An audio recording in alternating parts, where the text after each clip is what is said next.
Matanong lamang po kay Mrs. Diso. Mrs. Diso. Yes po, sir. Noong nabubuhay pa po ang mister mo, magkano po ang monthly na kinikita niya?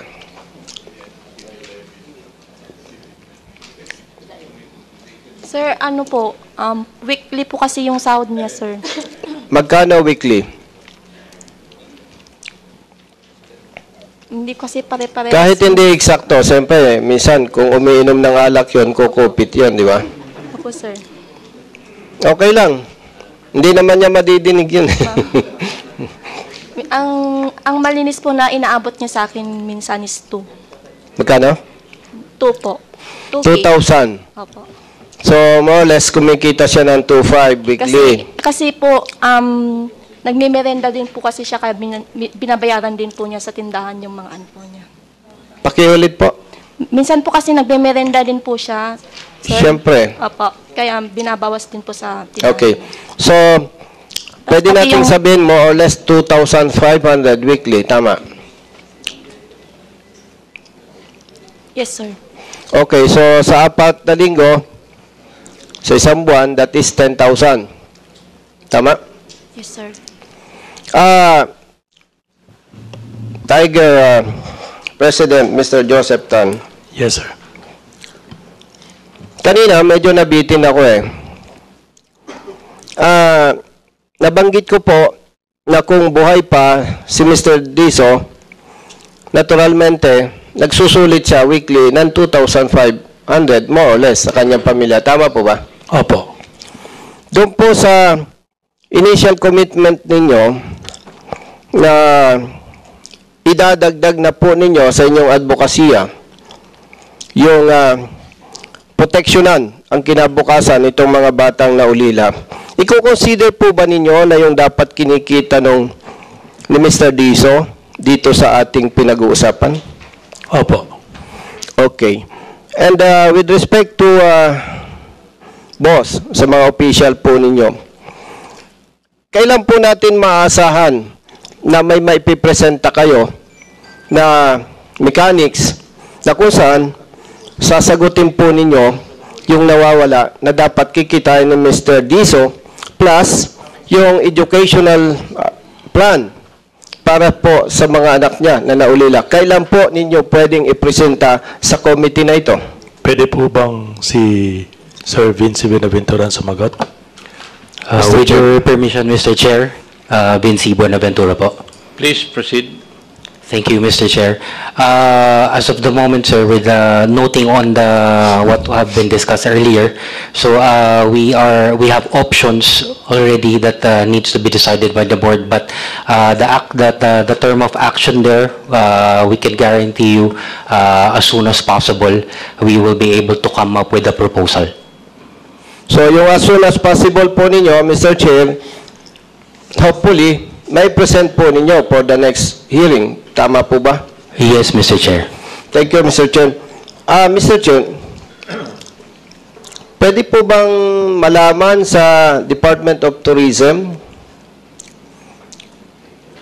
yung pong information na sinasabi na mayroon kayong MOA with boss? Gusto lang po nating malaman, totoo po ba? Good afternoon, Your Honor, it's not true po. There's no MOA between the TPB and... So, doon po sa promotion ng tourism, ano po ang arrangement ninyo with boss? Kwentuhan na lang o tawagan o paano po ba? Kasi ang alam ko po, merong diyang tawag dito, merong may arrangement or merong may participation ba or support or whatever? Ano po ba? Magkano yung sweldo nung namatay? The TPB po, meron po kaming program, no, Philippine Motorcycle Tourism Program, recognizing it as a platform to promote domestic tourism. So under that, we undertake and support projects that promote the tourism component of these activities. In the case of Boss po, we did not, they requested for assistance in terms of promotions and marketing as a tourism activity of the event. No, but we did not support financially the event. So, BOT, Mr. Speaker, Mr. Chair. So, doon sa nakaraang event po, wala kayong participation or engagement with boss? Meron po? Wala? None po in the sense of financial support, no, but we allow them to use the PMT or the Philippine Motorcycle Tourism logo, recognizing the event's tourism component. So, in other words, part din po kayo indirectly dito sa event na ito? Under the Philippine Motorcycle Tourism Program, then I would say yes. Okay. Sino po bang author nitong motorcycle tourism program na to? It's a program po, sir, under the Tourism Promotions Board. So, wala pong other government official na involved or nag-introduce sa inyo ng ganitong programa? Wala po. It's a marketing and promotions campaign. So, wala Program. po? Wala Okay. po. Mr. Chair, nandito po ba yung representative ng province of Bohol?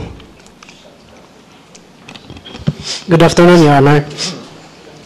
Attorney Anino, Your Honor. Thank you, Mr. Chair.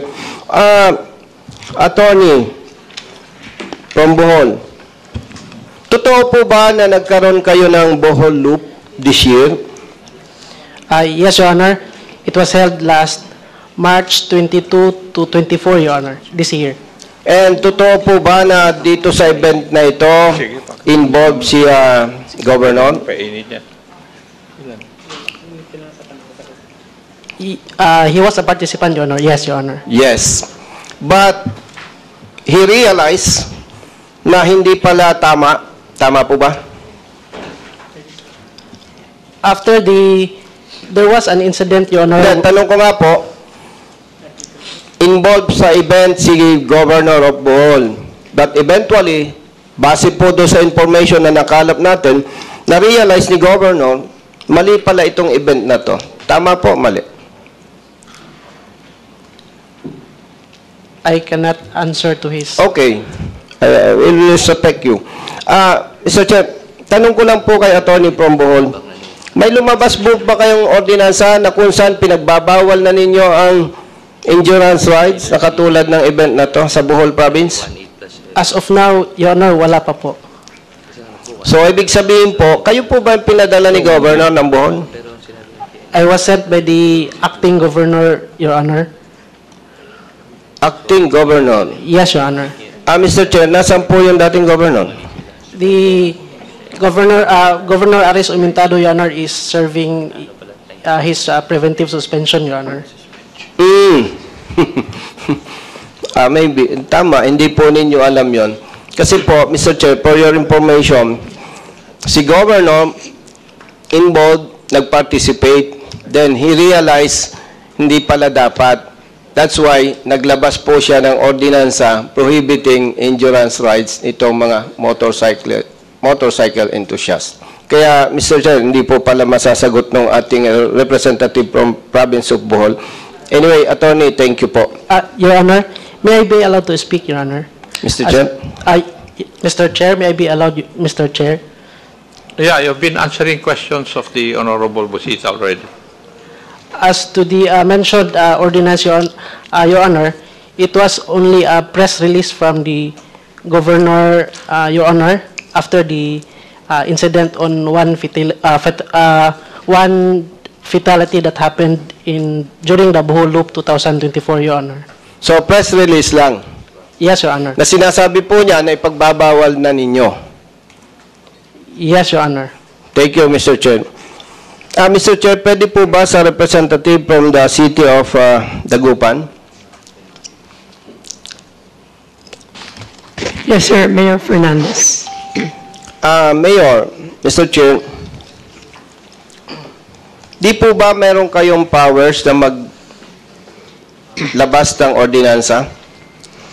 Opo, sir. We will, actually, after this incident, when I go back to the Gupan, we will request for an ordinance to prohibit this kind of races in our city. Although what happened to our city po, we received a communication through email from the governor's office, and we were informed that they were hosting the Boss Ironman Motorcycle Endurance Challenge. And that was, we received that message February 15. And I was in the United City local government in Thailand when our city received another call from the PDRMC, a call to the CDRMC, following up that, the Ironman is going to pass through the national highway. So what happened, actually, we are waiting for the coordination directly of the Ironman to sit down with us. But nothing happened. Kasi usually po, pag may mga event na malaki, like for example, we have two events that happen, like the Fun Run, which involve more than 5,000 to 10,000 people. We sit down several times with the PNP, with all of the national government agencies. But in this case, nobody came to us to sit down with us and talk on this matter. However, ang nangyayari kasi, yung event will happen already on the following day. So the request from the governor's office is requesting the full support and cooperation to your local police, ensuring that the roads are clear and it's safe for the riders and providing for the necessary assistance. So, ang ginawa ho agad ng ating city, the acting mayor po, immediately called for a meeting together with our city legal office and asking the PNP chief to head the team. So, during that meeting po, ang kasama po dyan is the Bureau of Fire, the POSO, the traffic enforcer, and then, of course, the city disaster management team, and then we have the city health office to make sure na kung may problema ko, may mga medical assistance. And then, we also included the ABC president. And then, of course, tanod of the barangays were included. And then, we have multipliers. So, actually, wala hong coordination, directly, sit-down meeting with us. Kaya medyo mahirap po talaga. Nung narinig ko, ang ulap kanina na dapat sana may permit sa local government, and when the Congressman Richard Gomez was asking, I think it is very important that they should seek permit from the local government kasi parang dinaanan lang ho kami. Kami naman, out of courtesy to the governor, ginawa namin ang lahat ng paraan namin na makatulong for this event. We know that these are national road and we are not, it's not our jurisdiction. But please remember, the people that are watching this event are our people of the city. So I'm planning to ask for an ordinance. Maybe we should put a stop on this. And if anyway it doesn't benefit our people, it even harm our people. So ang hirap pa po ay no coordination at all, no permit at all. Hindi namin nakita kung sino mga yan na organizer po. Wala hong nangyaring ganun sa amin. Thank you, Mayor. Mr. Chair. So, Mayor, may request po si Governor to give assistance dito sa boss na gawin yung clear and safe. Halimbawa po, nag-coordinate sila. Kaya po ba ninyong gawing clear and safe yung area nyo? Well, kaya naman ho kasi we have been, we have the Bangus Festival and we involve 400 of policemen, multipliers, and ang dami hong taong nag-attend. We were able to do it. Basta po may sit-down meeting, may pinag-uusapan kung anong mga risks that we will take. For this time, alam nyo, first time ko lang nakita, Mr. Chairman, na ganun kabilis pala yan, yung event na yan, ano, yung pinakita kanina sa video. If I should have known that earlier, kasi actually, nung umpisa po, hindi ho namin gusto, we are not interested. And then, previous to this, meron na hong nag-apply din sa amin.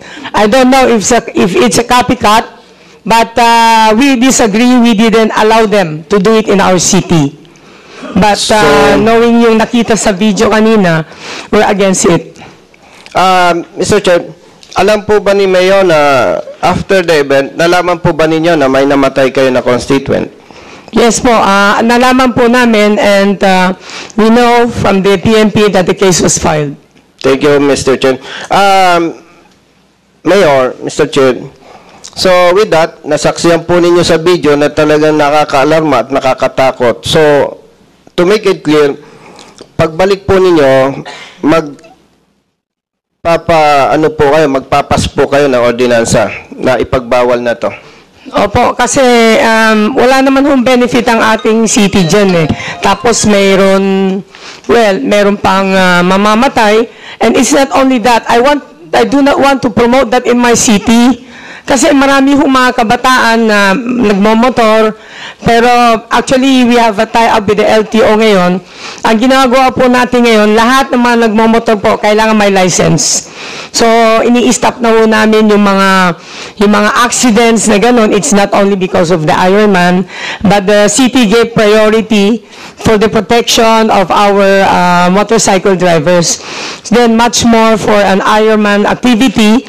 Ayaw ko mamaya, baka gayahin po nila kasi minsan may mga hinuhuli na kami mga drag racing eh. At the midnight po, ginagawa. And I don't want these children to follow what the Ironman is doing, although I know that this might create excitement for them, but it's not healthy and it's not good for the children of the Dagupan, even not only the children, the people of the Dagupan. Ayaw kong gayahin po nila yan. Thank you, Mr. Chair. Mr. Chair, nabanggit po ni Mayor na yung protection po ng motorist or ng constituents nila ay isa sa mahalaga sa kanila. Mayor, matanong ko lamang po, kumusta po ang wearing of helmet sa area po ninyo? Well, actually, before the national government came up with a helmet permit, I was the vice mayor then when we came up with an ordinance of the helmet permit. For the reason na doon sa De Venecia Highway po, marami ho talagang mga na-aksidente. Yan ang totoo. And we are very careful on that. Up to now, very strict po ang ating PNP. In fact, marami ho tayong nahuhuli na walang permit, walang helmet, and even the postal enforcers po are very strict. That's why we work with the LTO. Sabi namin, of course, we have to ask everybody to get also their license. During the araw ng Dagupan celebration, there was almost 2,000 non-permit and non-licensed residents of Dagupan na nag-apply po for that training. And I was able to ask from LTO kasi marami pa hong nag-apply kasi the reason that they don't have that license, it's very expensive for them to go training to get a certificate. But now, dahil meron po yan, I want the people of Dagupan na mawalan permit to take advantage of that. Thank you, Mr. Chair.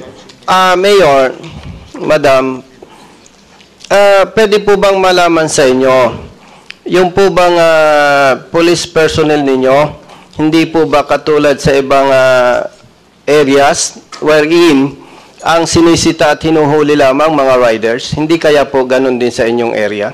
Hindi po, pati sa mga drugs po, very strict po kami sa Dagupan. Lahat po. Actually, lately, nagkaroon din kami ng, together with the DNR, ang ginawa ng PNP po. Pati yung mga informal settlers, yung mga naglaland grab po, ay magkasama po kami sa lahat. And then, of course, including the peace and order, lahat po ng programa ng ating government po, walang problema po kami sa PNP ng Dagupan. Thank you, Mr. Chair. Madam Mayor, can we expect ordinance prohibiting motorcycle challenge kapag pag bumalik po kayo for the next hearing? Yes po, we Maasahan will po work ba out namin on yan? it. Today is Friday. Pagbalik namin, I hope we can transmit already a resolution to Sangguniang Panlunsod for public hearing para ho maipasa agad. Kasi talagang as the city mayor, ayaw ko pong maapektado po ang aming taong bayan. Mayor, maraming salamat po. Mr. Chair, nandiyan po ba yung municipal mayor ng Florida ba? Anto? Florida Blanca, Pampanga? It appears, Kong Busita, that the representative is not around. Okay, thank you, Mr. Chair.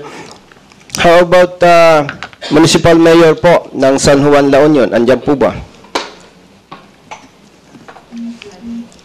Kong Busita, likewise with the representative from San Juan, wala po silang pinadala. Thank you. Mr. Chair, for SBMA, Mr. Chair, pwede po ba? The attorney from SBMA is recognized. SBMA? Yes, Your Honor. Meron po kaming natanggap na information na ang enforcers po ninyo nagkukonfiska ng driver's license ng motorist. Totoo po ba yan? That's not true, Your Honor.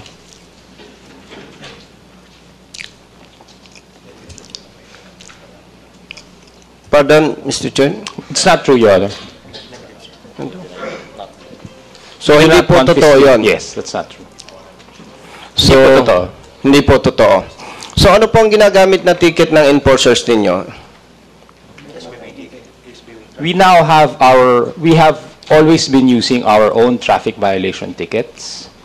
But right now we are interfacing with the LTO so that the imposition of penalties can be consolidated. Under your office po ba yung traffic enforcement na SBMA? It is under the Law Enforcement Department of SBMA. Okay. Thank you, SBMA. Mr. Chair, for my last concern, nandiyan po ba yung chairman ng ATPI, Adventure Team Philippines? Mr. Francis Rivera, Mr. Chair. Present, Your Honor. Mr. Chair, pwede po bang malaman sa chairman ng ATPI, sinasabi po na kayo pala ay may kaparehong event. Hindi man eksakto, pero parang similar dito sa pinag-uusapan natin. Totoo po ba yan? Well, Your Honor, ako ho ang founding president ng BOSS. Ako rin ang nag-conceptualize ng Ironman Motorcycle Challenge 20 years ago. So, the objective there was to improve the skills of the riders, their navigational skills, and also their endurance capability. When we started it, there were close to 14 participants. This is by invitation. Second year, naging 29. Tapos na third year, umabot ho kami ng 40 plus. But sa 3 taong kong pinatakbo yung Ironman Motorcycle Challenge, IMC pa lang ho nun. Wala ho kaming aksidente kasi it was a group fun ride and we always had lunch in Sanchez Mira, which is hosted by the club, so that the participants can eat, can rest, and sabay-sabay ho kaming umuwi ng Manila within 24 hours. So, nabanggit po ninyo, Mr. Chair, na 20 years ago. So, meaning, 3 years po kayo na nag-handle nitong grupo na to. Yes po. I was founding president and president of BOSS for 7 years. So, Mr. Chair, after that, binuo na po ninyo itong ATPI. Tama po ba? Yes po. Tinayo ko yung Adventure Team Philippines Incorporated and nag-isip na ho ako ng ibang event na makakatulong sa economy at saka sa tourism ng Pilipinas. So, Mr. Chair, ano po yung kaparehong event na ginagawa ng ATPI? We call this the Philippine Loop Adventure Tour. Hindi ho siya endurance ride because we're giving the participants 30 riding days to finish it, and hindi ho dapat sunod-sunod yung 30 days. We're giving them 1 year to do it. And meron ho kaming video competition every year wherein we give 150,000 cash to the participant who can present a very nice reality video of his Philippine Loop Tour. So in our 11 years of holding the Philippine Loop Adventure Tour, isa pa lang ho ang namatay. He was a participant who did not inform us that he had comorbidities. So nagpa-dialysis siya sa Tacloban, Davao, in-skip na yung Bacolod, kaya nagka-organ failure siya sa Mindoro. So far, yung pa lang ho ang... So, Mr. Chair, hindi ito aksidente? Hindi ho eh. So, in other words, zero accident yung inyong event na pinapagawa? Meron mga minor accident, pero hindi naman ho kasi sila nagmamabilis dahil wala naman hinahabol na oras. So, ito po, Mr. Chair, Philippine Loop. Philippine Loop Adventure Tour, meron din ho akong Cordillera Adventure Tour. This is to promote the different highways in Kalinga, Apayao, Ifugao, and also the Sierra Madre. Yun ho, walang time limit. You can do it as how many days you want. As long as you complete the route, and then at the end of the tour, we give you a certificate and a t-shirt that you are able to finish it. Meron din ho kaming event called Safe Run. Ito naman ho ay safety at saka fuel economy run. Patipiran ho to. At saka they have to follow all the traffic rules.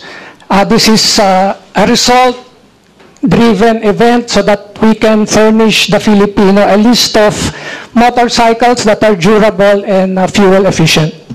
So, Mr. Chair, kung ito po ay Philippine Loop and walang time element para kailangang matapos mo agad, more or less ilang kilometers po ito, Mr. Chair? The basic route is 4,600 kilometers.